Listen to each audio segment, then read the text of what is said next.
Pemirsa, tersangka kasus ijazah Jokowi Roy Suryo mendukung langkah Partai Demokrat melayangkan somasi kepada akun media sosial yang mengaitkan nama SBY dan juga Jokowi di balik isu ijazah Jokowi. Partai Demokrat bahkan akan melaporkan pemilik akun medsos tersebut karena belum meminta maaf.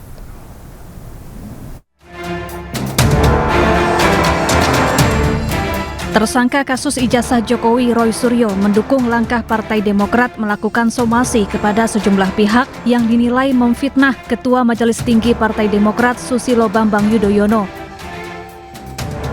Roy menyebut meski sudah bukan bagian dari partai berlambang Mercy itu, ia menghormati langkah hukum Partai Demokrat.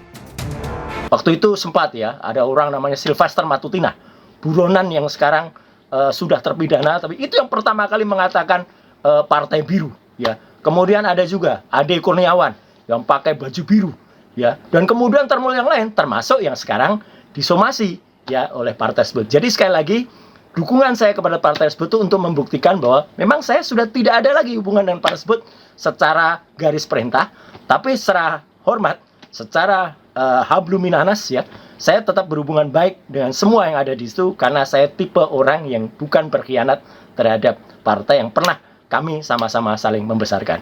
Dan saya dukung terus Badan Hukum dan Pengamanan Partai itu untuk terus melakukan tidak hanya somasi, tapi juga menuntut kepada para termul, para orang-orang, terutama para anggota Ceboker Nusantara yang memang tugasnya adalah mencebok-cebok, termasuk mereka yang sekarang barusan ini kumpul juga. Sebelumnya, Partai Demokrat melayangkan somasi terhadap sejumlah akun media sosial. Langkah hukum ini diambil usai beredar tudingan yang menyebut Susilo Bambang Yudhoyono sebagai dalang kasus ijazah palsu Presiden ke-7 RI Joko Widodo. Salah satu pemilik akun, Sudiro Wibudius M. Piliang, bahkan akan dilaporkan ke polisi karena belum meminta maaf usai disomasi. Tim Liputan iNews melaporkan. Kebinekaan lulusan Universitas Harvard Sukidi menyoroti kondisi negara yang rusak karena hukum bukan dipatuhi namun dimanipulasi. Sukidi menyatakan kunci kemakmuran bangsa adalah kepatuhan hukum. Melihat bahwa para pemimpin kita itu punya kesadaran bahwa kepatuhan pada hukum itu adalah kunci bagi kemakmuran satu bangsa. Para pemimpin hanya berpikir secara tradisional bahwa kemakmuran satu bangsa itu melalui sumber kekayaan alam. Padahal menurut Bank Dunia dalam satu rilis yang cukup menarik, Where is the Wealth of Nation, di mana letak kemakmuran satu bangsa, Bank Dunia itu hanya mencatat hanya 23% kontribusi dari sumber kekayaan alam bagi kemakmuran satu bangsa. 23% ya? 23%. Sisanya berasal dari? Sisanya justru yang terbesar itu adalah kepatuhan pada hukum yang menempati 44%. Wow. Bagi kemakmuran satu bangsa. Nah, kemakmuran satu bangsa itu antara lain ditentukan pada kepatuhan pada hukum. Lah, hukum kita bukan untuk dipatuhi, tapi justru dieksploitasi, dimanipulasi untuk kepentingan kekuasaan. Sehingga di sana sini ketika ada orang bermasalah secara hukum, mereka mengalami ketakutan yang luar biasa. Orang-orang yang memang berjiwa jahat bergabung ke pemerintahan untuk mengambil dan merampok apa yang dimiliki oleh negara. For their own interest. Ya. Memang udah diniatkan berarti. Ya, itu kategorinya evil soul. Banyak itu.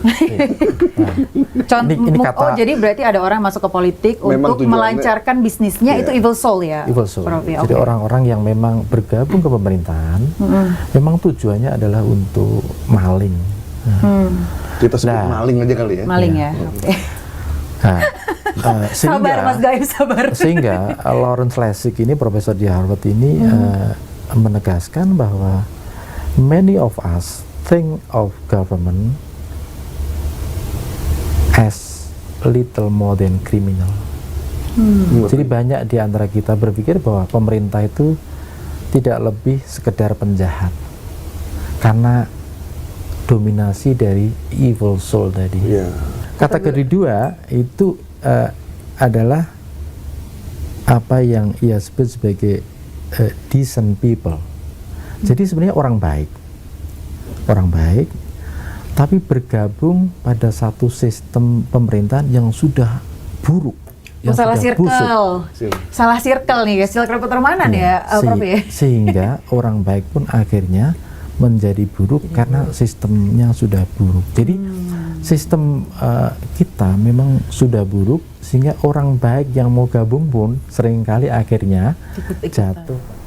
Sebelumnya Partai Demokrat melayangkan somasi terhadap beberapa akun media sosial penyebar fitnah yang mengaitkan Susilo Bambang Yudhoyono dengan isu ijazah Jokowi. Salah satunya somasi dilayangkan kepada seseorang bernama Sudirowi Budius Piliang.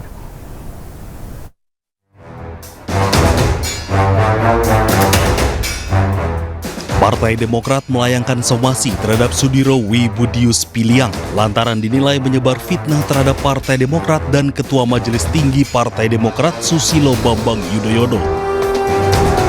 Surat somasi itu dilayangkan buntut unggahan video Sudiro Budius yang menuding bahwa SBY berada di balik isu ijazah palsu Joko Widodo.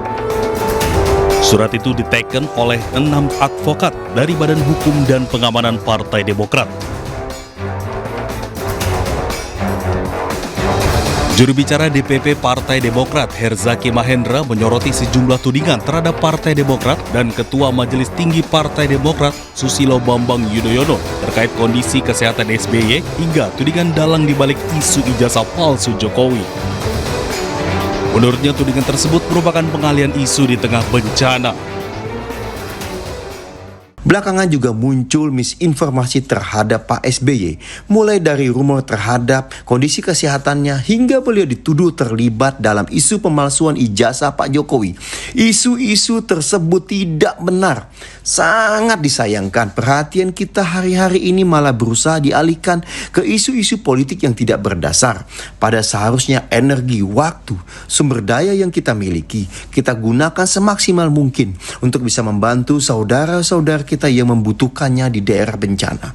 Mari kita bertanggung jawab dalam menyebarluaskan informasi, tidak mudah terprovokasi dan bersama-sama mengutamakan kemanusiaan. Saat ini yang paling membutuhkan perhatian adalah para korban di daerah bencana. Mari kita fokus pada saudara-saudara kita di sana. Sebelumnya Partai Demokrat dan Presiden ke-6 RI Susilo Bambang Yudhoyono terseret isu kasus ijazah palsu Presiden ke-7 Joko Widodo.